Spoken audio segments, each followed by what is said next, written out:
man. And I think we're away. Good afternoon, everyone. Happy Afternoon, guys. Wednesday, or whatever day it is now. Getting harder and harder to keep track of the days, buddy. It's a day. It's definitely a day. It's a day, yeah. It's another day. On planet Earth. And yeah. Hopefully everyone's doing all right, and you had a good Easter weekend. Yeah. Hopefully you managed to catch some of them rays. Bit of vitamin D. Safely. Yeah, safely at a safe distance. In your back garden. Yeah, in your garden or in the park. Yeah. Wherever it was. Sorry, I've just got really dry eyes all of a sudden. Oh, I'm here. My tablet hasn't kicked in.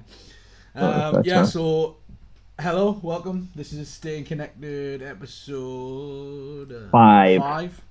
Yes, should be episode 5, I believe. Is off to a flyer, like I say, because all I've done is chat a load of rubbish. Yeah, cool. Daniel's not wearing a hat today, and I'm not wearing a hat today because it isn't hat day. It's actually a Wednesday, even though it feels like a Monday. Yeah, I noticed that I'd wore hats in like the last 3 sessions. So yeah. I mean, that is just getting a bit beyond a joke, really. So I thought that today I need to kind of not do that. Yeah, I mean, why not mix it up? One day you'll just come in and you'll have like a full-on sort of like a samurai helmet on, and then maybe like I did think about that. One of those, like, what's a fedora? Sombrero. A sombrero. That's what Indiana Jones wears, a fedora, right? Yes, I would say so. Yeah, he wears a fedora. Someone's just testing the doorbell in the building, so we haven't got any visitors. It's just someone's having a fun time with the doorbell. And it's just pressing it over and over again. So yeah, you might have to deal with that for 5 or so minutes. I don't know what's happening.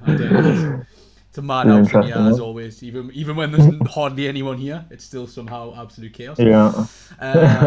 So yeah. Anyway, back to something that's actually useful to know. We've got some, well, not really updates per se, just a sort of FYI, as Dan McAvely or whatever would like to say. We have tomorrow is our episode 3 of Virtual Wellbeing, which last week Rob did, and if all things go to plan, Mel will be back tomorrow, and I believe we will be talking about the heart based on some of the resources she sent me. So that's going to be a session on that. It's pretty fun. What else is in there I don't actually know, but it's along the lines, if you've been to the last couple of that, and there'll be another workout video as well, which Rob's made so kindly, and put a lot of blood, sweat and tears into that video, literally. So hopefully you've enjoyed the last 2. They're up there as links now as well, in a playlist on the YouTube channel called Media Savvy Home Workouts, I believe. And they are really good. They're about half an hour long, but he sort of explains what each part of the workout's about and why you're doing it, essentially, as well. So you're not just doing it for the sake of it. It's pretty good. I haven't tried it yet because I'm too lazy, but they are really good, and he explains it really well. So check those out if you are looking for some workout tips. By the looks of it, it's the first one's an ab workout and the second one's a full body workout. Is that right? Yeah. So I think he's got a theme with them all. A team. So he'll explain at the very start what it's about, and then obviously crack on with it.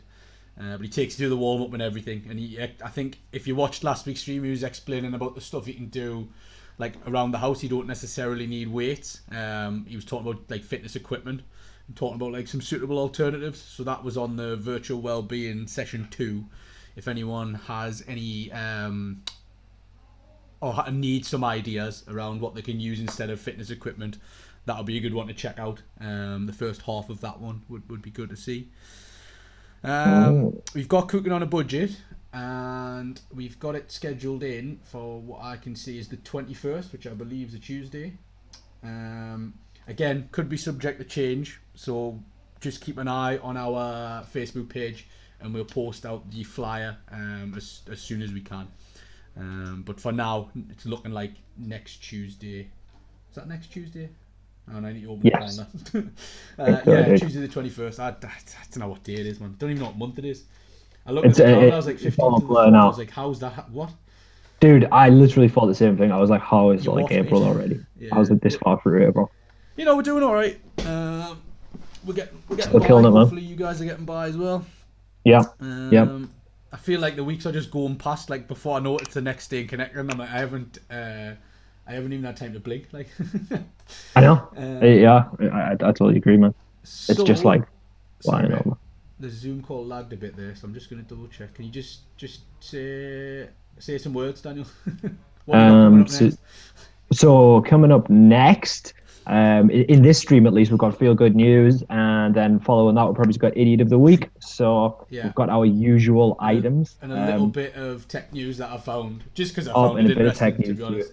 Yeah, yeah, no, a bit It's of tech probably news just too. really nerdy and boring, but it is what No, it it's is. good, man. I definitely enjoyed I last kept it week's. short this week because I think last week I ended up going off of a cliff when I started talking about like the CEO of Twitter and stuff, and I think we ended up down a rabbit hole we couldn't quite Yeah, I think that get out was. of. I think I might have been to blame a little bit for that as well. So yeah. It's all right. Yeah, so cooking on a budget, both Okay. Tuesday and Friday, 10 till 12. There you go. Mel's in the chat now, and she's keeping us right. Cool. Good, yeah. You keep us in check, Mo. Okay, so like Daniel mentioned, we got a few articles on the feel good news front. So again, with this section, I said it last week. If you see anything, I know Gary sent me a link. I think it was to a Reddit, but it's basically a thread of where people have collated loads of feel good news, like it's good news Oh well, stories as well. So if you guys have fantastic, anything man. like that where you think, yeah, that's a great story, I would like you guys to talk about that. I'll spread the information out there a bit more. Send it in. I know Andy from Sunderland People First sent us. It was the kid who was giving out the little care packages with the Yeah, colouring that stuff was in it in the awesome, hands. man. And that was really good. So if you guys have got any uplifting good news stories, feel free to send them our way, and we'll have a little look at them. Hopefully, 100%, man. they're a bit appropriate, shall we say. We will vet them before we put them on, so don't Yeah, worry. yeah, of course, yeah, yeah. And we trust We you, sort of. We yeah. sort of trust you. Cool. So I'm just gonna open up the first link because I think this one was about the tree, I believe. So give me a sec. Oh, just quickly before we get onto that as well, I don't know if I sort of mentioned it last week as well. So Google have done like a little custom animation. Oh, yes, it's so cool. So they're doing this by the looks of it, from what I can tell, for every different sector that's been now sort of classified as a key worker. So Yeah, last week it was health workers, if you remember, and the animation of like the G and all the different letters was the health worker. So this week it's that's the one. packaging, shipping, and delivery Delivery workers. Thank you. drivers. Yeah, So I don't know if it's changing daily. I don't know if it's once a week or what. But they're doing like a nice little thank you, which I thought was like really cool. But also if you click on it, it takes you to the coronavirus update page that they've got, where it's got an overview, symptoms, prevention, treatment, statistics, alerts for particular areas, what you need to do. So some really easily accessible information on there as well.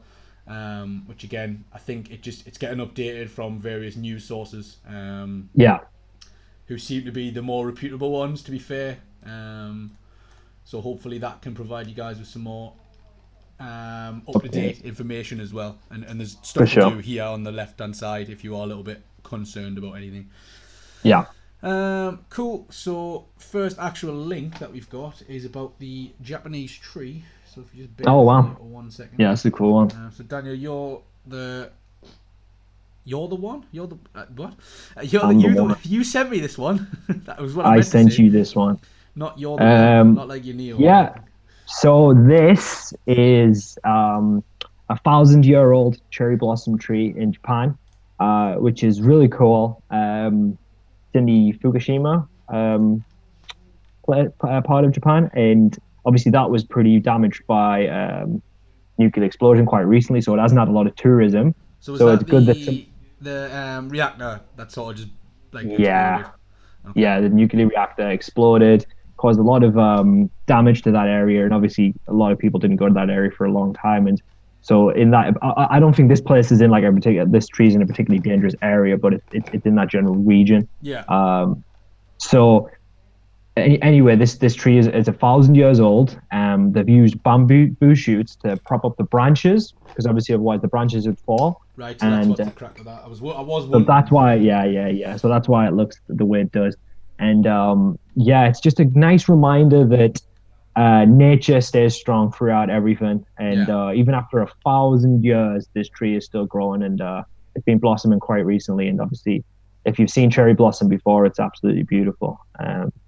And if you look at some of the pictures on I there, think if I scroll down, I seem to remember they yeah, had a picture when it was in blossom the last time, yeah, which was quite close to the 2010. bottom. The bottom, Yeah. 2010 was the last time, yeah. And then with it blossoming again now, it's obviously really nice. And I mean, cherry blossom's beautiful as well. It's one of the nicest kind of Yeah.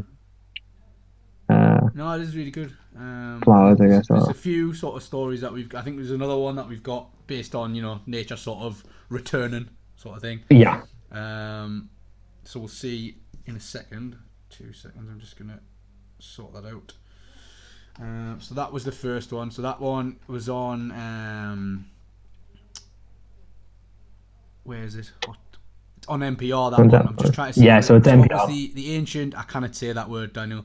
The tech. Which one? The tech. I probably can't say it either. I'm gonna highlight it on the stream, and if you want to search it, that's what it's called. I'm gonna go ahead and say that it says Takizakura. Takizakura. I would say that. Yeah, Takizakura. That sounds right to me. But I don't know. I don't company, so I have no idea. So I could be 100%.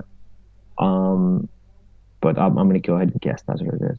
But it looks really cool. I mean, it's hard to see the scale from that picture, but if like maybe on I'd say the fourth picture where you can see the people at the bottom of the tree. Yeah, it's massive. You can see it's huge. Yeah, so that's a good thing. So yeah, if you guys want to check that out and have a little look at it some more and see if you can find some more pictures, maybe even use them on the likes of the photo piece stuff that we're doing.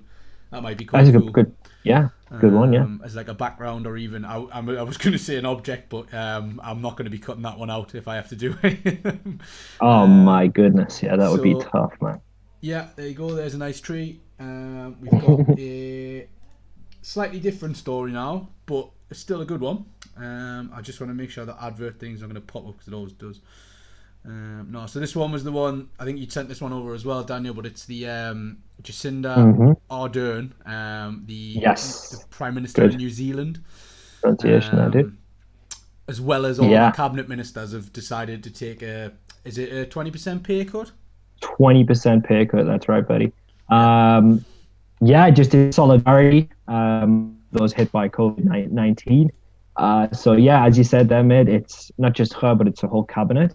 Yeah. So that's her, the deputy prime minister, and then everyone else in that cabinet as well. So it's her salary it will reduce her salary by 47,000 New Zealand dollars. Yeah. And then the cabinet ministers are going to take a cut of 26,900 New Zealand dollars each, and then the deputy prime minister would take a cut of 33,000 New Zealand dollars. So quite a substantial amount. It's pretty good because it's not even like it's money that they've donated. Because I think a lot of the like I was saying to you last week, a lot of the sort of tech billionaires were getting sort of almost roasted by people are saying like, you're only donating it as a tax break and it's going through a foundation and stuff. But the way this has worked, because they're not taking that salary, that money's remaining in the system, so it's never even been taken out for them to give it back, if you know what I mean, which is sort of like a really good, it's a good thing. It's a great way of looking, bud. As you say, and obviously this could be up to 6 months that they could have this cut, so that's amazing, that it could be a considerable amount of time as well. It's not just 1 month's salary. I think it could be quite a while. There's been quite a few, obviously not to get down at the nitty gritty and the economics of it, but obviously the main problem is that I think a total of 1.5 million people have claimed the government's wage subsidy. So they've come out with they're trying their very best to sort of make sure they can try and boost the economy as much as possible. So cutting money where they can. Yeah, it's quite interesting, mate, that you said that as well, because they're actually in lockdown, quite similar to us. And I think it's also their third week of lockdown. Yeah, it is the third week of lockdown. And obviously they've got very, very low case numbers. They've got 1,300, but they're taking all of the necessary precautions to make sure that they can remain safe. So it's obviously pretty cool. Yeah. So So it's an immediate. There's an immediate need to survive for the next few months. So they are literally doing pretty much everything they can to just try and just save a bit of money by the looks of it. But it's a nice gesture at least. And like I was saying last week, you've just got to hope that a lot of the bigger earners and companies can sort of follow suit a little bit. Definitely. Take a bit of the strain off, I suppose. Absolutely. So that was the one there. This one is this is a bit of a two-part story. This one, so I think this report particularly here was from the 13th. So this was 2 days ago. So we've done it this way because obviously the guy's absolutely smashed it really. This is amazing. So this is the Army veteran, 99, yeah. smashes his 500k NHS target. So Tom Moore, his aim was to walk 100 laps of 25 meters around his garden. Yeah. Obviously he's walking with the assistance of a sort of now it's not a Zimmer frame, but I don't know what they're called. But basically he's got one. It's a frame, some kind of frame. He cannot walk freely anyway, so it's difficult as it is for him. So his original target was 1,000 quid. Was 1,000 grand. And I think he got that within So he set that a week ago, and then it almost reached 500,000 within that week. I think he got a TV appearance, didn't he? I believe so. Yeah, man. So. Not to take a tangent, but he obviously is World War II, and he served in India and Burma during World War II. Yeah. So he's definitely, the things he must have seen. He's lived an amazing life. Yeah. He rose to the position of captain in the army during that time as well. So cool. So he's well served in the army. Yeah. Yes, I'm just quickly reading through. I mean, he's saying that they couldn't believe it, his family and everything, and that was when it hit 500,000. And I to be honest hadn't really followed the story too much, other than I'd seen it on the likes of Facebook and Twitter, and then when I logged in this morning, I seen the updated BBC News article, which was I will show you right now.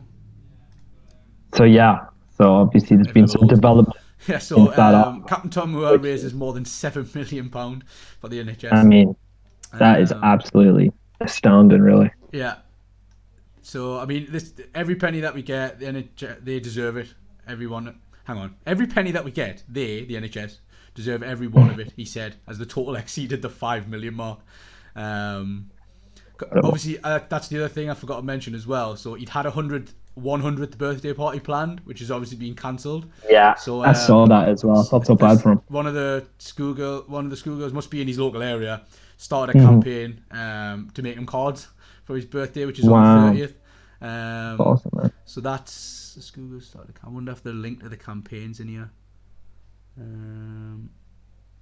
Well, there's a hashtag make a card for Tom, so I'm pretty sure if you check that out, you will it'll be on there as to what you can do to get involved with that. But that might be a nice little cause.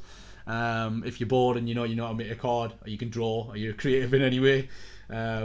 As me and Daniel start sweating because we cannot do anything like that. Like you said, I mean, even we've got the photo piece stuff, right? So if you guys have done Photoshop stuff with us, I'm sure you could use image assets to make a card from, and definitely just using the stuff that we've looked through. I know a couple of guys do hand drawn stuff, so it might be quite nice to do that as well. There you go. No, it's really, I think it's really cool. Obviously that he's doing it and that he's also being, looked after by the public and all. For sure. Yeah, so I think the reason he started doing it, obviously he knows that the NHS is sort of he's like aware that they're in need of funds at the minute, but also he received help from he had some cancer treatment as well as a broken hip. Oh wow! So that must be why he's got mobility issues as well, obviously. So I mean, I think as well. I think he was originally just going to do his target and stop, but because of the good weather, it was saying in here, he just decided to just like crack on with it and just keep going. So obviously the money's just kept pouring in, and he's obviously hit 7 million at the minute. So I mean, most amazing crazy. Is just to put it into perspective, his initial target was obviously 1,000, and now he's raised like 7 million. So it's like that is just incredible. It's amazing. I don't know if there's no link on this website. More than 345,000 people from around the world have donated money to his fundraising page since it was set up last week. I don't know. There doesn't seem to be a donate link in here, which is a bit weird. I was noticing that. Track that one down. See, it might have finished. you might have set up like a GoFundMe or like one of those style ones. Yeah, it didn't have a link to the thing. Yeah, I kind of see a link on there, so we'll maybe have a little look for that. I'll not I'll do it dig that now, out. but we'll have a little Yeah. look, see if we can dig out a link if there's any way to still get involved. Like I say, that was the other hashtag was hashtag make a card for Tom, which I think is a really cool little idea. Especially considering he had to cancel his birthday party and he's gone out and done all this. Listen. So his 100th birthday party as well. Birthday It's party. like one of the biggest numbers you'll ever hit. So yeah, that'd be cool. Maybe get involved with that if you've got time and you're bored or whatever. Sure, you can make a quick card. That's the one I did.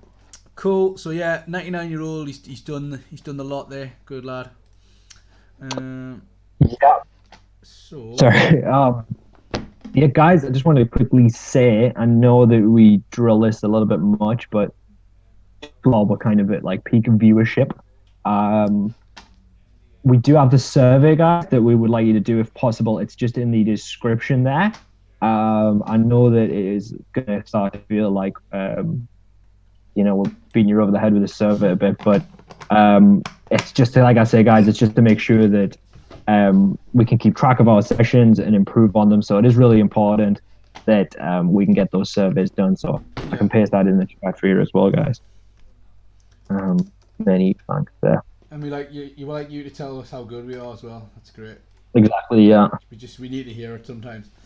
It motivates us. As always. Just catching up with the chat. So obviously already said hi to Charlotte and Gary. Wib's here, so hi Wib.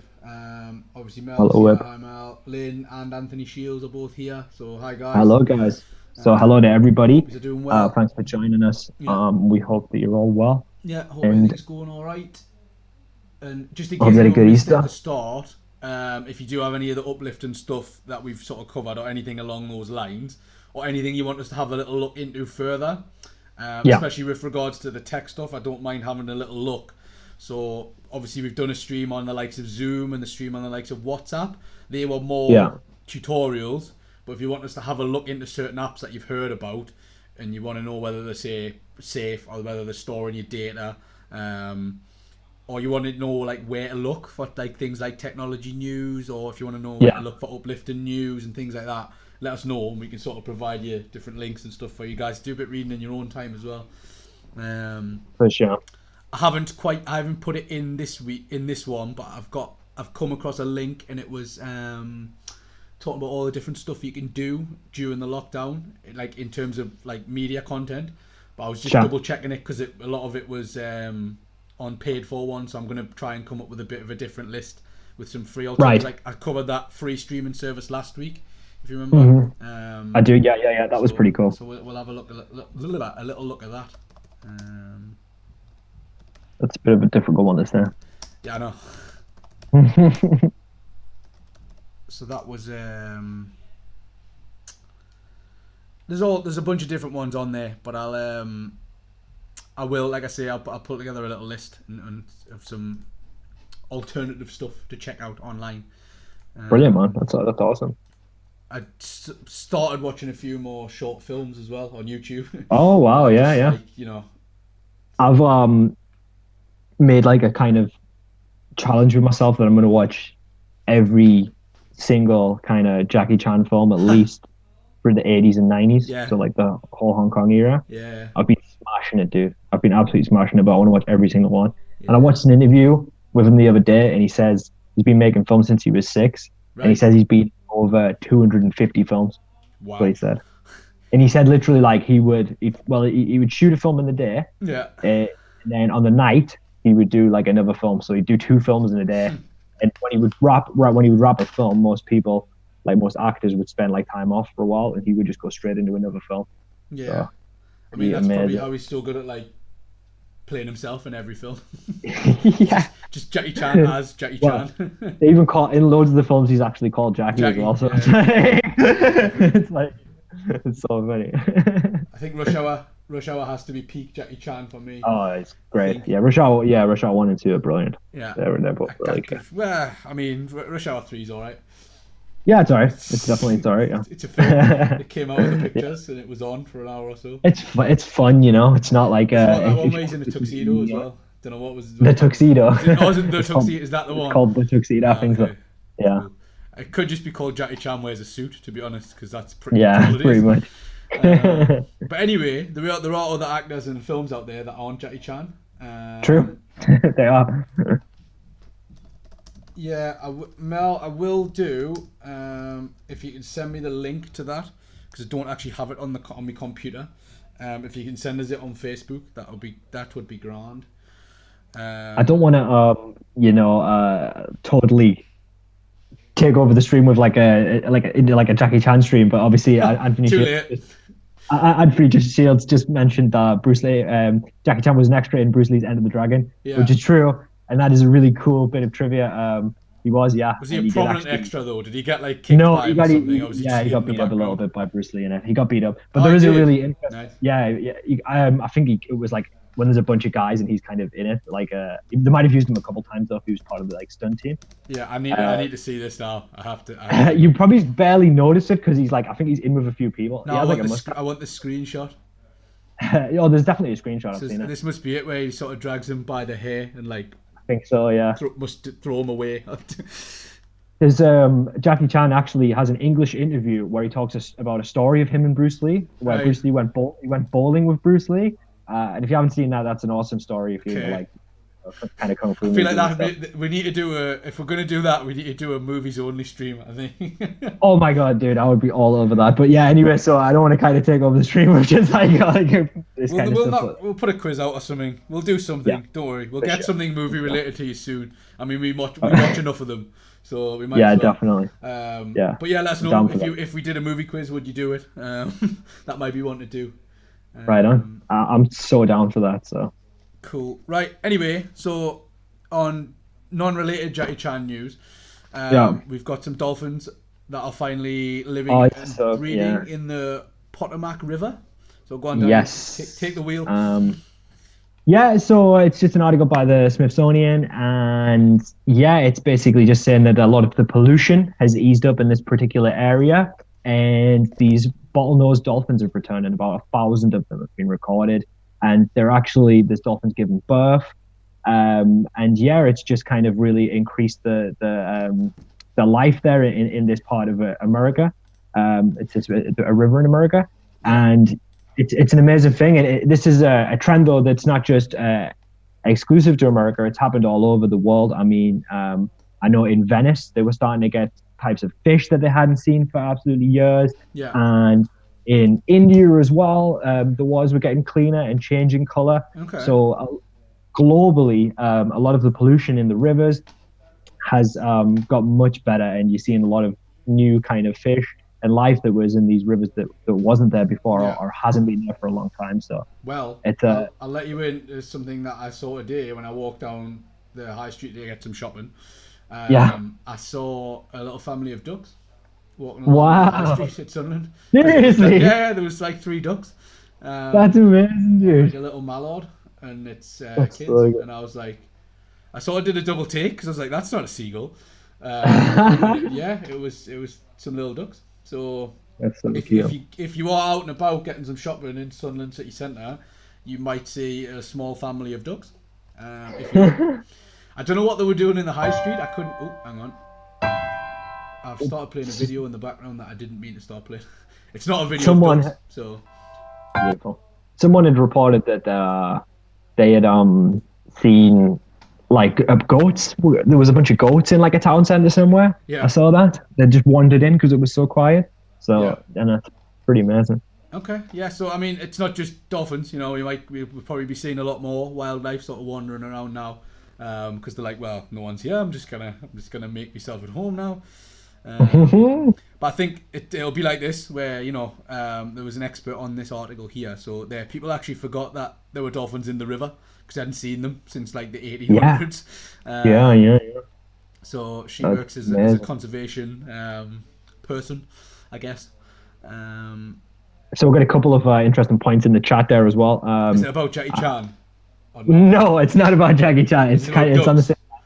So yes. So not necessarily ducks, but Oh, it's pollution related. So okay. Anthony Shields said that he's been a sparrowhawk, Yeah. getting beat up by some crows near his, which is pretty interesting. Nice. Um, that's cool. And Lynn said that she saw on TV that somewhere in Pakistan they can see the Himalayas again for the first time due to the smog Yeah. clearance.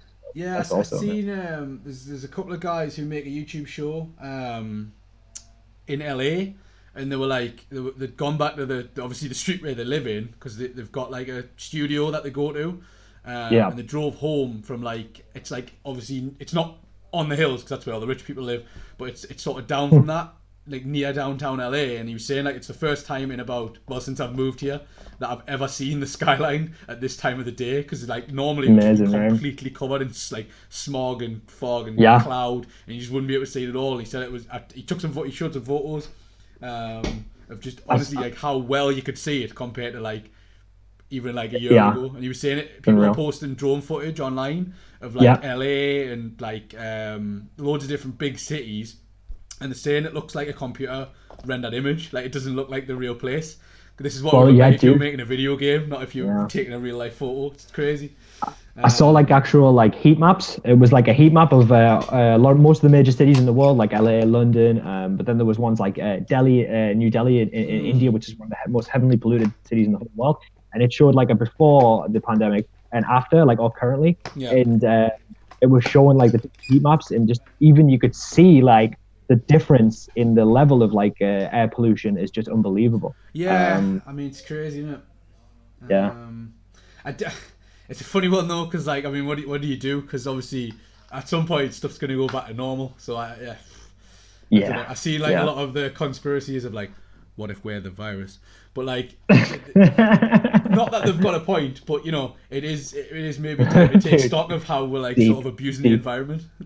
Deep, man. Yeah, that was deep, I know. No, but I keep seeing it online, and I don't know if they're being serious or not. But like at the same time, the environment thriving at the moment. So no, it's true, man. But and it's just, if anything, I think it is kind of a good reason for us to put more emphasis on green energy, right? Probably a bit and of like a wake up call, I'd imagine. Paving the way for green energy, and kind of like this is what would happen if we do kind of more move to more of these green kind of options. And I know countries are trying to do that now, so it's not even it's some, you know, hopefully it's going to get a little bit more practical. Hopefully we get a big surge in, you know, the like emerging technologies and stuff, and people can come up with ways to do things efficiently and environmentally friendly as well. Definitely. Obviously, the likes of Tesla and stuff are working overtime at the moment. Well, not just Tesla, to be fair. There's a lot of companies trying to come up with, you know, sustainable options. He actually, something amazing that he did though is like, obviously I know that there's a lot of criticism of Elon Musk, and a lot of it's rightly so, but I think that a long time ago when they kind of pioneered that new style of battery, which is the kind of, you know, it's a battery that makes electric cars be able to run for so much longer. I'm sure he released like the blueprint for that, like online, so that other car manufacturers could also use it, and then have their electronic cars use that kind of battery to be able to, you know. Yeah, you can never tell with Elon Musk though, because all of a sudden he'll do something crazy like go on Joe Rogan's podcast and smoke a joint. So yeah, he's just crazy, dude. He's done so much scandalous stuff.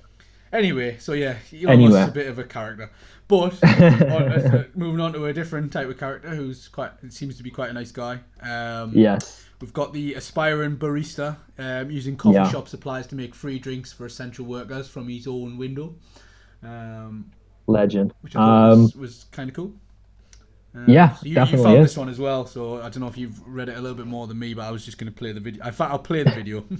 Yeah, so we're going to watch the video together. That's a good idea. Well, a San Francisco man is giving essential workers a pick-me-up by offering them free coffee from his window. Ben Ramirez says he's been training to be a barista, and he has lots of coffee-making supplies at home because he wants to open his own shop. For now, he's just putting out a free coffee sign outside, opening his window, and I don't know if that video's playing particularly well. I was going to say, are you just watching us? Are people on the stream just watching us stare aimlessly at the screen? I don't know. I was trying to see if it was going to change, but it's like the video is not updating, so I don't know what's happening. Anyway, I'll post a link to the video. It's just that guy's like really perplexed face. Anyway, there's the picture at the top. So he's got his little window, which is like street side. and he's got all these like barista supplies. I'm saying barista supplies, so I don't really know what they do. I imagine some kind of coffee press, or grinder, if you like, and all that kind of stuff to make nice coffee. And then he's doing it and giving it out for out. So like I keep saying, we love out for out on this show. So as you said, man. Anthony Shea says it's frozen. The guy, the reporter, looks like he's pumping. Yeah, he doesn't look well, does he? He looks like he's got a problem. I don't know what's happening. But anyway, the video's on this article. If you want to watch it, all you have to Google is aspiring barista free coffee, and you'll get a hold of it. Definitely. And I mean, this guy, he's got his gorilla hand. He's got like a toy gorilla hand, so he's keeping his social distancing, guys. No matter what. So even though he's giving this free coffee out, he's still sticking to the rules. He's got his gorilla hand. He uses that to pick up the coffee and give it to them out the window. So he still keeps his social distancing. But he's giving free coffee to key workers. He's aspiring barista. So he probably has all kinds of little gourmet coffee. I've unbroke the screen now, so that guy with his pump isn't on there anymore. Good stuff. He's back. So it's a cool thing, and it's just a nice little gesture, and it's nice that someone is being kind of a little bit creative and using a hobby of theirs to be able to kind of help people. Yeah, and it's good for him, because now when this is all over and he needs to get a job as a barista, he'd be like, well, remember that one time we had that global pandemic? He's like, I was on the news. Coffees. Look at this. Yeah, and he's like, look, you know what I mean? Yeah, I was on the news. So. There you go, sorted. Easy stuff, easy work. So, as a quick sort of follow-on then, not from the coffee one, from your stuff you were on about the heat maps and the pollution and stuff, because I know you guys are sort of chatting about it now, saying that we need to be kinder to the earth, which I agree. Yep. I found an article, and it was about Apple, and Google have launched a solution to this as well, but Apple tracks changes in travel behaviour. And when I first saw this, I was like, ugh, don't know about this one. But what they're saying, and I'm taking it on face value of what Apple and Google have said, is it's a mobility trends report, and it's producing like daily percentage figures showing how many people are driving, walking, using public transport compared to a predetermined earlier period. So they've picked before the 13th of January. Yeah, so that was like the I think the point that I identified as before it hit the main sort of user base's local areas. So it follows a similar effort made by Google. So it's providing a way to export its records as a spreadsheet. So basically what they're trying to do is provide statistics on how many people are using different modes of public transport, or walking, or cycling, or driving. And they're basically trying to accurately report that to researchers. So it's basically a way of tapping into the user data, but without it being personalized. So what they're saying at the minute is it's collecting data, but it's not tied to you as a user. So it's completely anonymized, as in it's monitoring what, but not who, if that makes sense. Yeah, that makes sense. So the iPhone maker does not believe sharing information compromises the privacy. It's generated counting the number of requests made to Apple Maps for directions. So Maps does not associate mobility data with the user's Apple ID, as in your Apple ID, which is you and your personal information, isn't associated with whatever you put in the maps currently. So I mean, on the flip side of that, there'll be a way, I'm assuming, to opt out of it, and that will be tied to your Google or Apple services, and whether you've consented to being sending them optional data. If you go on their website or you search on Google on how to turn that off, there is pretty extensive instructions on how to remove yourself from the preferred, like change your preferences on what data is sent and what isn't. To be honest with you, of all the uses that Apple and Google apply to your personal data, this is one of the better ones. For sure. Because if you look up what Apple and Google sort of use, or what data they collect, you'd probably be a bit shocked. And what they use it for, essentially, a lot of the time, is advertising. So what I'd say at this, at least they're trying to collate some relevant information and help researchers and look at the trends to see if the measures are working, basically. That's good. Yeah, and as you said, I think one of the key points there is that it's they track the what, right? Yeah. Not the who. that we said. So I think that's at the minute that's what they're saying. Yeah. What I would say as well is it's one to keep an eye on if you are worried about your privacy settings. It's possibly worth revisiting them on your current device as well. So, like I say, if that's something you want to have a bit of a look at more in terms of you don't know what your privacy settings are on your mobiles, we can have a little look at that and maybe just chat about that. I know there's been a few concerns we had on the Zoom stream about the security of the app. I don't mind having a little look for the likes of this, or the likes of your maps and what Apple's tracking and what Google are tracking in terms of security. Really don't mind covering that. Yeah, because that could be all one session, right? It could be like accumulation of a few different things. So yeah, we could do like an e-safety session essentially. Yeah, it would be just basically an e-safety. Yeah. Tyson, I've lost it. It's gone. But yeah, so I mean, if you guys are interested, again, drop a little line in that survey about you're not sure about your privacy settings on your Apple phone or your Android phone, or using Zoom or using WhatsApp. You're not sure about, and we can get something pulled together about that. And Matthew Moon said something quite interesting there. He said it's why you see ads for things that you're interested in, even though you've never socially posted them anywhere online. So it's a really good point, because I'm sure that everyone has had that before, where they've seen something and they're like, how does Google know that I'm interested in that? And there you go. So there's a whole host of different services as well. So it's quite a rabbit hole to jump down, because different apps do it as well, not necessarily your phone. But this one, like I say, they're using it for something that's actually gonna sort of benefit society. So I can't really complain with this one. I would and I will continue to have a little look into its privacy restrictions and its implications for what's being tracked and where. But at the minute, Apple and Google are both claiming publicly that it's not tied to you as a person. It's more just your device. So, like I say, I don't see why they would lie in the public to get. It would be directly against their interests, because if they get caught out, it's not going to go down well for them. But like I say, we'll monitor it quite closely, and possibly put on some kind of session about changing around. Don't mind doing that, changing around settings and stuff. So the other one is another bit of tech news, and this one's quite a short one. If I can ever load the article. So Oxvent is a project that aims to scale up the production of ventilators as required in local areas. So as you've probably seen over the past month, I think ventilator shortages have been a problem in various parts of the world, I'd say, not even just the UK.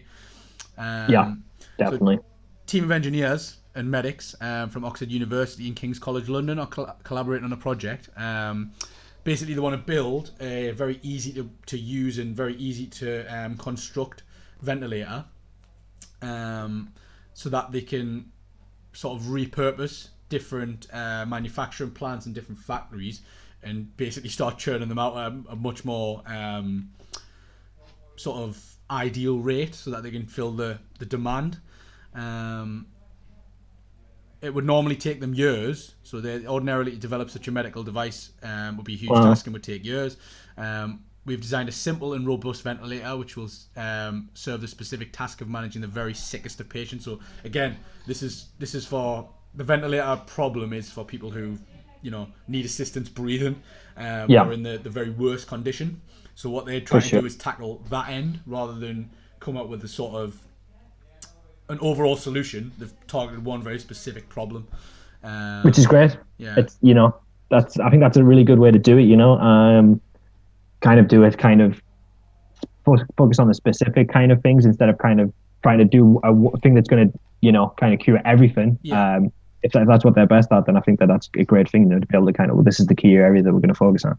So I mean, their idea is that universities, small to medium enterprises, and manufacturing facilities will be able to produce the ventilators on their assembly lines. So I think that's the issue at the minute as well. Obviously, the government put out a big sort of appeal to everyone from like F1 teams down to just general factories to say, look, if we give you the designs, can you produce these?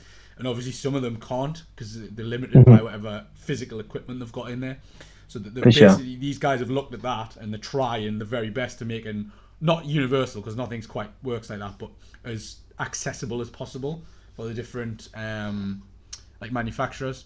So hopefully they're hoping in the next, I think they said 4 weeks, within 2 to 3 months. Sorry, that was it. Yeah. So As in, that would be in full sort of effect. Like full production would be in 2 to 3 Wow.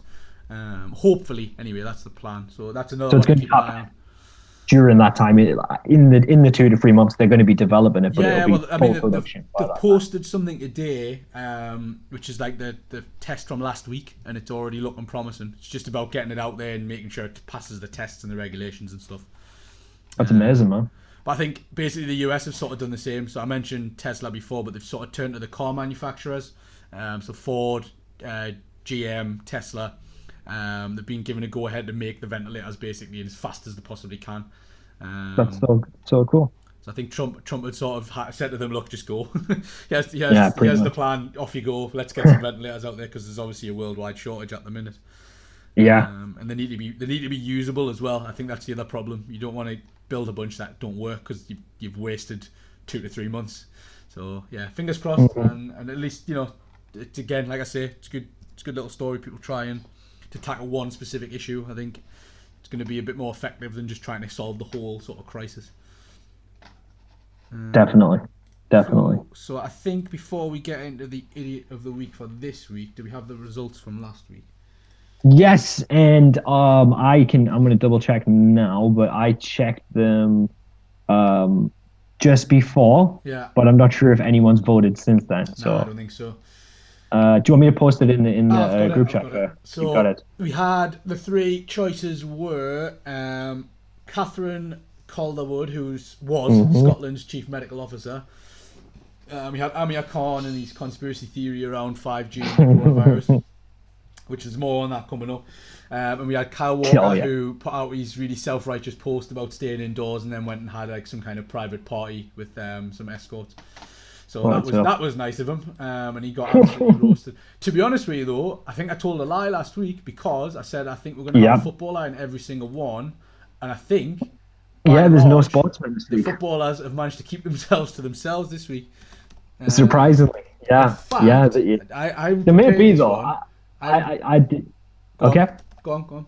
You got it. I was just going to say that I didn't, double check, so I wasn't looking specifically at sports news, so there may well be a footballer who is a candidate.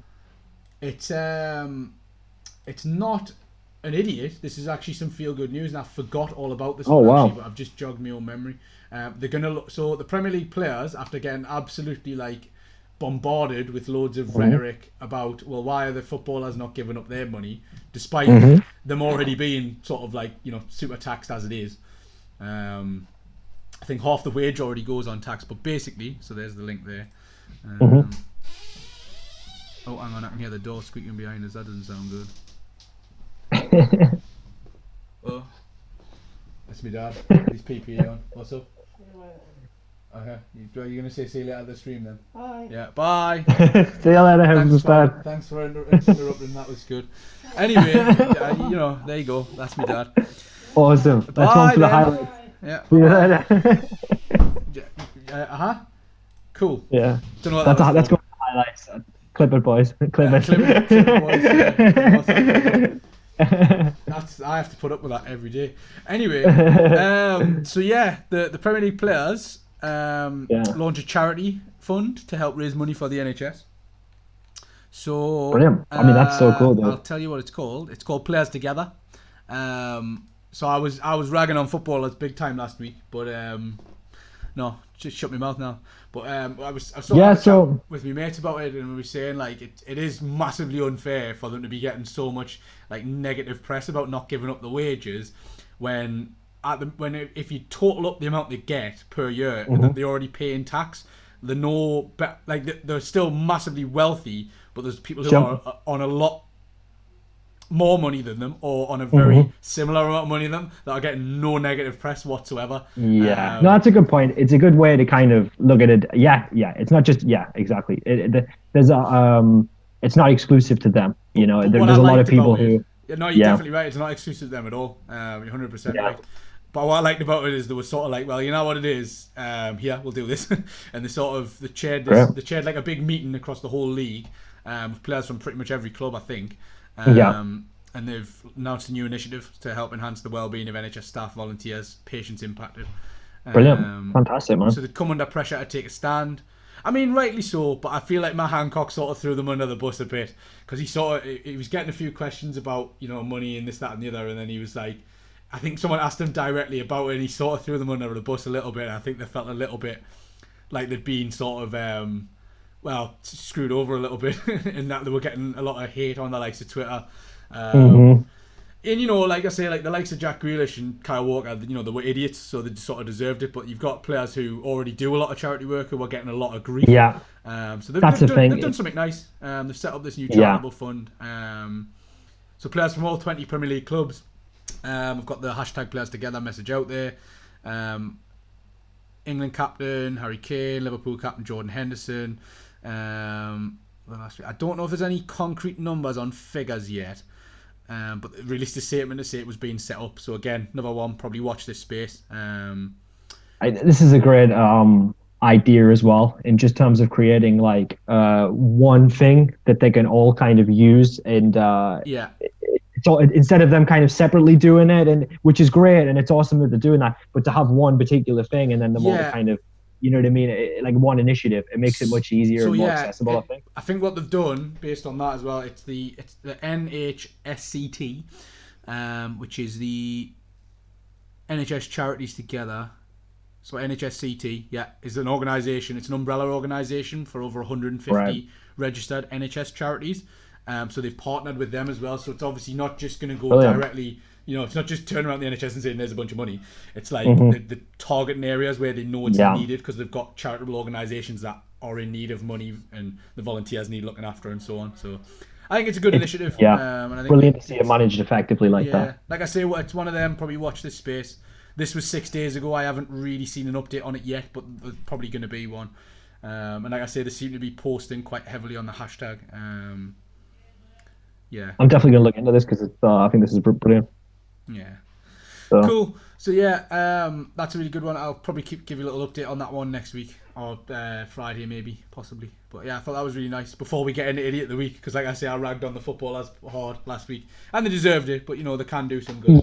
Well, that's the thing. It's good to kind of. I think that's good though, Hefin, because it's good to be neutral. And we can see the good, but we can also see the bad as well. So we're not biased at all in any way. We're just trying to kind of call it how we see it. We'll just say good boys. But anyway, back to Idiot of the Week. More importantly than footballers being nice, we've got the Idiot of the Week result. I've lost the pie chart. Where's it gone?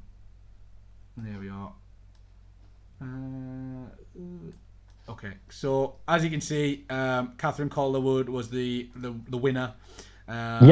She edged it.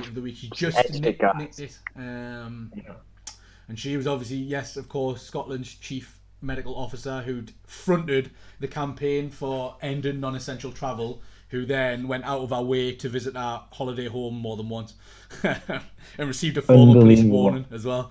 Based on Unbelievable. And then when that hit the press, obviously that was it. A letter of resignation was already written because there was no way she was going to get away with it. Man. Do you know what it is? Like I thought about that one more than once, and I thought, does she deserve it? And then I thought, you know what? You can't be the voice of a campaign and then go directly against what you said. Like there's just no matter what, the people would never like. How could you trust that person? Well, you've just made yourself into a massive hypocrite, haven't you? Exactly. It's a difficult betrayal, and I think it was the right decision ultimately because. I'm sure she's a nice person, but she knows, you know. Obviously didn't think. Like I said, it's if it was across the road, bro, that's fine, but it's like 40, 50 miles or something, right? And it's non-essential travel as well. Like there was absolutely no need to make that journey. There was no one living there. Like it was just what a disaster. What a disaster for her. Disaster. So anyway, that's Idiot of the Week for last week. So we've got a few different nominations for this one. So I think we'll start with, just because this is one of the there's four, and I've only seen two of them, so I'm going to start with one that I've seen. Cool. So I logged into Twitter on, I believe, was it Monday? It was Monday, wasn't it? 30. Happened. So I logged into Twitter on Monday morning, on Monday afternoon, sorry, and everyone was just going ballistic at Eamon Holmes. So, this is the one it that was trending, and 5G was trending. yeah. I was like, oh, here we go. So I scrolled down, and this is the article based on that. So, oh man, TV presenter Eamon Holmes is at the centre of a controversy after casting doubt on media outlets that debunk the myth that 5G causes coronavirus. So to put that in, real people talk. Basically, Eamon Holmes was saying that we can't just dismiss the conspiracy theories around 5G, but he did that based on absolutely no evidence whatsoever. He just sort of said it. I know, and it's what we've spoke about before, guys. It's just like when someone's in a position of like kind of like great influence. He's on daytime TV. So many people watch that. He knows he's not an expert. So he shouldn't say anything. Yeah. So why would he go ahead and when he knows that he doesn't know enough about that thing, why would he go ahead and say, you can't dismiss 5G clips? It's like, oh my God, why would you say that? It's like, yes, you can. It's like, it's so, and he's got in a lot of trouble for that. I think his point, his overall point was that he doesn't think it anyway. But the issue he had was that it's been slapped down immediately. But I think the problem with that is when you've got what you would deem to be fact played out by an expert that you can back up with studies and stuff. It's hard to see the other side of it. So if you're gonna make a case for it, then you've got to have some kind of proof. You can't just go on national TV and say, well, you can't prove us wrong, even though the sort of did. So I'm struggling to defend him on that one, but I see was it Ofcom got involved, like the regulating body. It wasn't it? Definitely. So Ofcom are the communications regulator, and they sort of like immediately within seeing it, they sort of got on the blower and were like, you probably shouldn't be like giving light to these conspiracy theories when you haven't got any evidence. So I think they've landed themselves in a bit of hot water.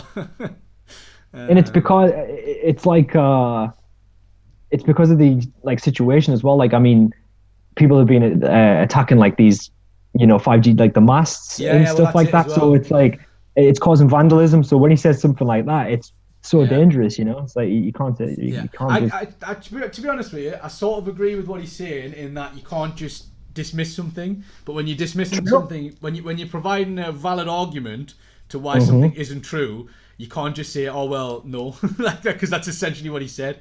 I think he was just trying to provide a playing devil's advocate, if you will. But he's dropped the ball, and it's been an error in judgment from good old Eamon, I think. Yeah, and that's the thing as well. It's like, and I can understand, when he's live and if he's not like particular with his words. Yeah. And I know that they do that anyway, right? Like if you got someone like Piers Morgan, their position is to kind of push back on stuff naturally. Yeah. But you need to know when to and when not to do that. And with a 5G thing, it's just not the right thing because there's already been so much kind of misinformation with that, I guess, right? Massive at the minute. Yeah, 100%. So. Well, there's a little snippet on the bottom there. Scientists have called the rumours that link 5G complete rubbish and biological impossibility. But obviously there, so on social media, what you'll see now is loads of different posts and to be totally honest with you, I think if you didn't know anything about it and the first article you clicked on was that, something that was shared by, I don't know, say Eamon Holmes, for example, and it was a video of him talking about it and then a link to like a PDF with it all laid out, you might get taken in by it. So again, just being sort of careful with it and just don't be Eamon Holmes and just say, well, you can't prove it's not real, even though someone has and they've got evidence that you can't sort of dispute. But yeah, don't be Eamon Holmes. So on that note as well. Let's just amp it up even more. Yeah, you've got your best mate, David Icke. So absolutely not. Go on, you explain this one because you've done a bit more research than I have. Right. So basically, this is David Icke, and I'm not sure if you know or not who David Icke is, but he is like one of the biggest conspiracy theorist people like of all time. He is the same person that made up that whole thing about reptilians, that people in the White House and that all politicians are like a race of lizards or something. Some really crazy stuff. Very obscure stuff. Crazy stuff. And he basically went live on YouTube and said that basically claimed that there's a link between 5G and the health crisis.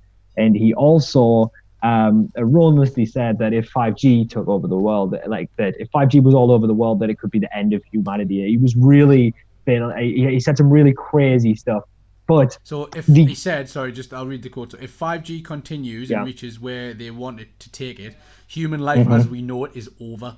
So people have to make a decision. And this is the type of stuff, again, where it's leading to people going out and burning down the masts. Yeah. So the main point about this, though, is that this literally led to YouTube like changing their whole TOS around COVID-19. So YouTube since this has like tightened their rules, and they after this came out, they saw how over the top this is, and they were like, right, that's it. Yeah. So now YouTube has basically kind of came out and said that any kind of content like this, any kind of disinformation, which is really kind of on this level, anything about 5G, like they're just gonna get rid of it because they're classing that as harmful, and it is, right, when people are going out and saying stuff like that. Well, can I just add, good. It's about time YouTube, well, not just YouTube, I think social media and streaming sites and the rest of them take a stance on disinformation. Things like Facebook, Instagram's getting better because obviously it's a different development team. It's still owned by Facebook, but it's developed slightly differently. So I think that one is slightly different. They've got some filters on there to say this has been proven to be false. When you click on a story on Instagram now, I think YouTube's going to end up with something the same. Obviously, every video now that has mentions COVID-19 has the official information for that country underneath it. I don't know if you've noticed. It'll be a link to the NHS here and the NHS official information. But if obviously in America, it'll be the government issued information there as well. But it's something that I think they've got to do, especially now more than ever. So just a little note on that. So it was watched by about 65,000 people, and the other issue was people had paid to have their reactions stand out and stuff. Exchange the rules after the BBC questioned why the video was permitted. I mean, the BBC are sort of taking credit for that. I don't know if that's why they did it. But, I'm sure they're not the only outlet who did that. Yeah, I imagine they got a pretty big backlash for that. But we have clear policies that prohibit videos promoting medically unsubstantiated methods to prevent the coronavirus in place of seeking medical treatment, and we quickly remove videos violating these policies when flagged with us. Any content that disputes the existence of transmission, described by the World Health Organization and local health authorities, is also in breach of that policy as well. Which is great. They've basically tacked a little addendum on the end of that, by the looks of it, including conspiracy theories about 5G causing symptoms. It's like, not to go down to like a rabbit hole, but it's the same kind of idea that like, if all of the billionaires had a cure to cancer or whatever, they wouldn't release it. And it's like, you don't think that billionaires get sick as well? It wouldn't be in the people who made 5G's best interest to make it if they knew it was going to be harmful for people. They just wouldn't do it because they would get sick too. The people who made it would also get sick. They wouldn't be immune to it. I think the problem with a lot of it is you've got, it's not like we live in a dictatorship whereby there's only one source of scientific research. There's a lot of people would have to conspire in order to get one message out there. Like, in terms of especially something like 5G, it's not like we live in, say, Soviet Russia, for example, where the government tells you that they've done a scientific study and this is the outcome and that's it. Like, we live in quite an open society where people are free to do the research they want. So there'd have to be a lot of players in a 5G global conspiracy. Exactly. Yeah, exactly. Like it's gone beyond the point of even just one country now. It's a global issue. And it just same. So is 5G. 5G is also a global. It's being rolled out globally. And I said this, last week as well when we spoke briefly about this with the Amir Khan thing. And it's like, if you just look at 5G, it's in 5 maybe countries, and it's not even properly implemented. And then if you look at coronavirus, it's in like 100 countries. So it's like, it just doesn't make sense even logistically. Like the amount of countries the coronavirus is in which don't have 5G, like that doesn't make sense. You know what I mean? It doesn't make sense at all. Like, so it's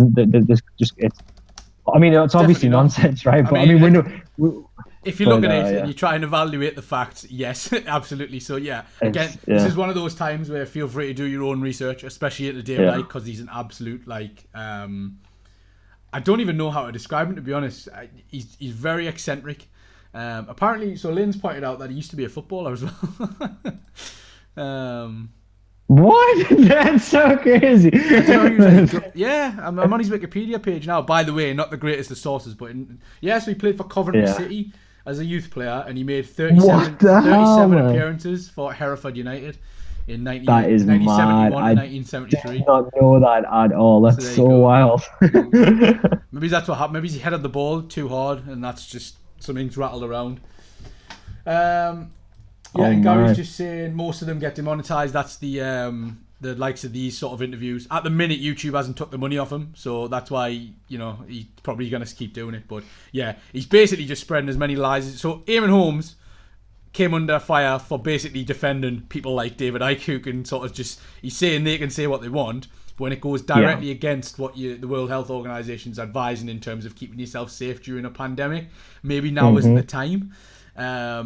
He's number 2 on the Idiot of the Week list.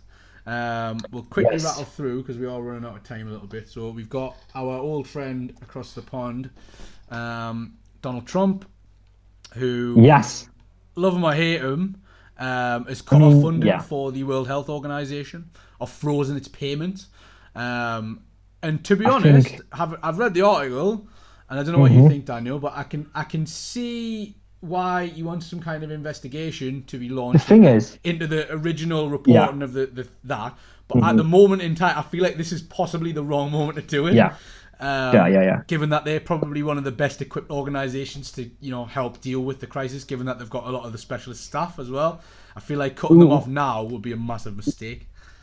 True. We were talking about global organisations, right? When we spoke briefly about 5G, and so the World Health Organization is a global organization that is supposed to kind of collaborate with different countries globally and kind of provide, a set consensus, a scientific consensus of, ways to deal with the coronavirus from the kind of, work done globally. It's a big organization, and it's used in most countries as kind of the leading scientific consensus when making decisions on certain stuff. But I can totally agree that this is going to be more of a divisive one, because I know some people will support Trump in his decision to do this. However, the key is exactly what you just said. It's the fact that doing this during a global pandemic is perhaps not the best time. I fully agree with. Well, I don't fully agree with him, but I agree that there should be. Get on the Trump train. Not yet. Not the MAGA hat on yet. Never on hat. But there's got to be some kind of investigation done into how we went from it not being the initial advice was somewhere around, we don't know how it's going to transmit, to a world health emergency in a matter of sort of weeks. But they make a point in this article of they did declare it a public health emergency on January 30th. Yes. After which Donald Trump continued to hold these public rallies, play golf, and compare the virus to a common flu.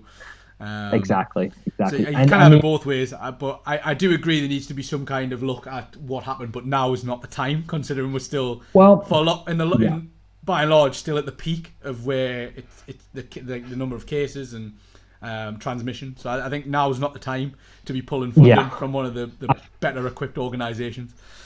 Exactly. I think that I can understand what he's saying, that the US donate more money than anybody else towards this organization and so on, but it's like it definitely, he is being criticized so much in the States by the States media for his kind of management of this, and it just, to me, it just, you get such deflection. It's so much deflection there, where it's like, guys, it's not my fault, I was relying on these guys. But then if that was the case, then they announced that in January, and the measures that were taking place in the United States came on much after. So I can see both sides of the argument, but I think someone somewhere is definitely culpable of something. But again, you listen to most of the experts, and they say it's almost impossible to sort of. You're constantly processing data in the initial stages, and they're still constantly processing data in terms of the spread, how it's going to spread, transmission rate, fatality rate, that sort of thing. It's impossible to know in the early stages. Exactly. And I mean, you've got to think as well, like, you can't pin it all on them because there was an actual pandemic team in the White House that he fired as soon as he got into office. Yeah. So it's like there's things like that as well. It's like, come on. I think a lot of it's been overly politicized between America and China, and I think quite possibly on both sides, to be honest. And I think that has not helped the situation. So I think Donald Trump, for this particular act, for me, is definitely one of the idiots of the week. Yes, I don't think now is the time to do this at all. It's just such big news as well that he couldn't be here. Like, this is probably like the biggest. I've seen this on like every kind of news outlet. So I think that it's just such huge news that he had to be on the list. Yeah, like I say, I don't necessarily disagree with him on this point. I just think the timing is so poor, especially as Lim points out, and it's pointed out in the article as well. The countries that will suffer from that are the poorer countries that will no longer benefit from the World Health Organization because they have fewer resources. Exactly. So it's a tough one, and I think, like I say, I think the timing of it is, especially as like a political move, is just it's scandalous, really. Yeah, exactly. That's it. It's a great point because not to repeat what you just said, but he's taken a personal thing that he has, and that funding, it's not going to, that organization is not going to be making a great profit off that. It's going to be used to kind of aid the other countries, right? And so that's a lot of, they're going to suffer because of this. So definitely right. I'm just going to quickly rattle through the last one. So this one is a lot less politicized. This guy is just a general idiot this time. I don't think he's got a name on this article, so we've named him. What did we name him on the poll again? Breadman. Okay, so let me just quickly close down some of these tabs. So we've got UK police fine man for speeding at 110 miles per hour and breaking the COVID-19 lockdown rules in the bizarre case. So basically, the top and bottom of this one is Leicestershire police reported a man being caught speeding at 110 miles per hour on the M1. They pulled him over to see what he was doing. And he had his two kids in the back of the car. And his story was, I can almost see him making it up in his head as he got asked. His story was that he'd been to buy bread in London. Because apparently it was it's allegedly £1 cheaper in London than it is than where he lives. So they did. The guys at Grand Tour Nation, which is just like a little magazine, they did a calculation, and it would have cost him £28.10 in fuel. So Oh man, I don't know what he was actually doing, but apparently he reckons he was buying bread. So he's managed to get 2 fixed penalty notices, and he will be, I assume, he's definitely going to court, and I assume paying a hefty fine as well. So the message there is stay home, stay safe, and if you need to buy bread, shop locally. That's the one. And maybe if it's not going to be in, then it'll be in the shop in the following day, or so on. Cool. So Daniel, if you can post the link, have you got the link to the poll for this week? Because we'll hold that up there. Yes. So it should be in the description there, guys. I'm going to post it in the chat as well. Yeah. So, I'm interested to know what you guys think on this one. I think last week's one was a little more obvious, just given the nature of it. But for this one, I really have no idea which way it's going to go. So, so let's see.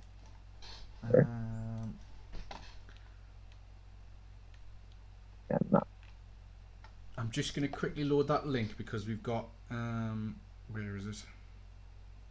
Oh, there we go. I'm missing a link. 2 seconds. So there you go. If you want to vote for Idiot of the Week, guys, there it is. It is in. I posted it there for you. And I'm quite interested. I haven't voted on this one, so who knows? Yeah, I haven't voted on this one either yet. We do have a link, just quickly as a last little bit of uplifting news, to something that it's the choir video, Daniel. Oh, right. Just trying to find the link to it now. Brilliant. 2 seconds. So, guy, while you did that here from, sorry to obviously bring this up one more time. I feel like I'll always like hammering on about this. It's fine. It always is, isn't it? Right? Yeah. Here you go, guys. Here is the survey. I know I talk about it all the time, but it's honestly, man, it's so important that we get these done just so we can kind of track what we've done and kind of show our progress. So, if you could just quickly bash out that survey, guys. You don't have to do it right now, but maybe at the end of the session. And you know the drill by now. 30 seconds to a minute. Just let us know what you think, and we'll continue to put on these sessions. This video of this Where It Starts is called Original Song by Barrow and Island. Virtual choir in aid of acting for others, which is acting for others provides financial and emotional support to all theatre workers in times of need. It's got 14 member charities on there, but this was a little project that so this is Emily, so Lisa's daughter, was involved with this. Brilliant. And you've seen it, right? We got sent it last week. It's on for Fantastic. 5 or so minutes if it loads. So this has been done sort of I don't know what's the word when you don't do things in the same room, that kind of thing.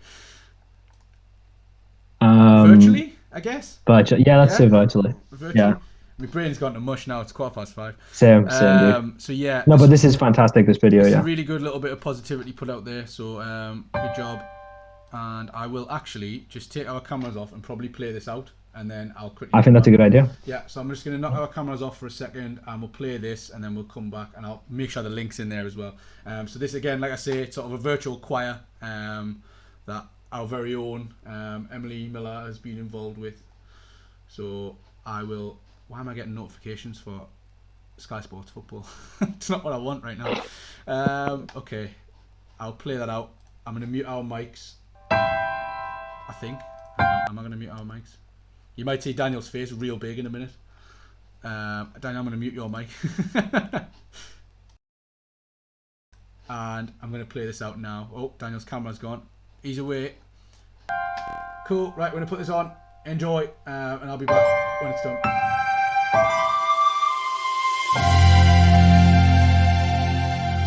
This isn't. Right, hang on. Maybe it won't be because that's having a technical issue playing. I tell you what, I'm going to post the link in the chat because for some reason it's not letting me play full screen video. So where's Daniel gone? Daniel, you back? I'm back, dude. Cool. Right, yeah, the full screen video is not working. It keeps completely crashing the computer. But I will post the link in the chat window now. That's a really good one. I managed to freeze when it froze right on Emily's face, so sorry for that. It's like she's got her hand like sort of half up. And I'll put our cameras back on. Yeah, she's sort of like, so if we can just do the Emily right now. There we go. No, other way, other hand. Yeah, there you go. Right, cool. Sound. I'm sure that image will haunt her forever now. That's great. I think it's back to normal now. But yeah, I've put it in the chat anyway. Check that out because it's really cool. Did a really good job. It's an original song and stuff and things. Very creative. Something that I definitely really good. Do as I kind of sing. Creative, great singers. Awesome. Love it. But on that note, just to tie in a little bit, I know Wib and Anthony were talking about doing different bits and pieces of music as well. And I think Anthony might have sent us something already. We haven't quite got it. I think I've still got it on the screen. Hang on. I'll put it about misery. We'll just go back to a playing control page. Oh, God. She might never forgive me now. There we go. We're back to Google. Lush. Right. Yeah, so Anthony, you sent in something, I think, and Wib was talking about different bits and pieces of music. So if you guys are interested in that sort of stuff, we'll keep an eye out because we'll try and do something a bit more musical. It'll not be as good as that, mind, or if we're doing it. But hopefully Anthony can do something cool on the drums, and Wib's obviously got his musical talent as well. And if anyone else wants to get involved, give us a shout and we'll try and get something put together musically. Definitely. Yeah. Daniel, you can sing or dance or you can do something. Whatever you guys. Yeah. That's a Shakira song. There you go. There's the start of it. So. Right, so we'll just do Shakira covers exclusively. Top of footage of Jackie Chan. Sounds like the most crazy thing I've ever heard. Yeah, absolutely magnificent, man. Honestly, what a terrific audience. Right, guys. Yeah, we're gonna split. I've put the link in there for that. Cool. Daniel's put the link for the survey in. We've got virtual wellbeing tomorrow and another staying connected on Friday with a special guest as well. Yep. So very special stay guest. tuned for that. And we will see you later. Rob plays the drums too, and although I'm rusty. Oh, there you go. Mel reckons she can play as well. So there you go. And Rob's been volunteered for the Media Savvy Band as well, by the looks of it. Even though he didn't want to be. Right, cool, Sounds guys. perfect. Cheers, Daniel, for Cracking. your help today. No worries. Cheers, bro. Stay safe, everyone. Have a good See you later, rest guys. of the day, and see you tomorrow. I'll see you tomorrow. Daniel, see you Friday. Yep. Yeah, cool. Right, ta-da. See you later, guys. Bye then. Bye bye. Bye.